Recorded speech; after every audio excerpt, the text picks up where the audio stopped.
నమస్తే, welcome to DTV news. Palnadu జిల్లా చిలకలూరిపేట నియోజకవర్గం ఎడ్లపాడు మండల పరిధిలోని ఉన్నవ గ్రామంలో దారుణ పరిస్థితి నెలకొంది.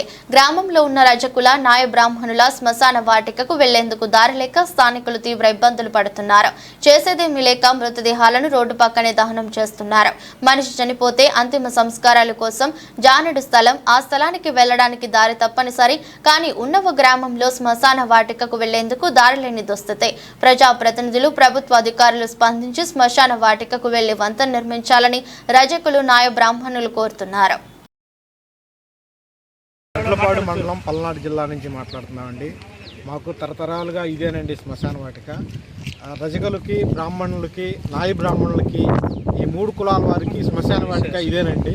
శ్మశాన వాటిక అయితే ఉంది, కానీ దానిలోకి వెళ్ళడానికి సరైన మార్గం లేక ఇట్లాగే దారిలోనే రోడ్డు పక్కనే శవాలను తగలబెట్టాల్సిన పరిస్థితి ఏర్పడిందండి. ఎన్నో ప్రభుత్వాలు మారినాయి, కానీ ఎవరు సరైన స్పందించకపోవడం వల్ల, సరిగ్గా పట్టించుకోకపోవడం వల్ల శ్మశాన వాటికి వెళ్ళే దారి లేక ఇబ్బందులు పడుతున్నారండి. రోడ్డు పక్కనే తారు రోడ్డు పక్కనే శవాలను తగలబెట్టుకోవాల్సిన పరిస్థితి.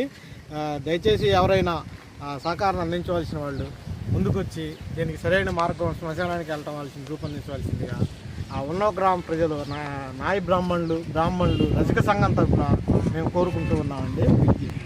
ఉన్నవ గ్రామ రజక సంఘం తరఫు నుంచి మాట్లాడుతున్నామండి.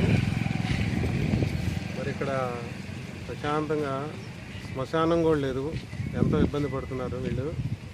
ఇప్పుడే కాదు, గత 50 సంవత్సరాల నుంచి కూడా ఊళ్ళో ఇదే పరిస్థితి. మరి ఇలాంటి పరిస్థితికి తప్పనిసరిగా స్పందించాల్సిన అవసరం ఉంది. తప్పనిసరిగా చర్యలు కూడా తీసుకోవాలి.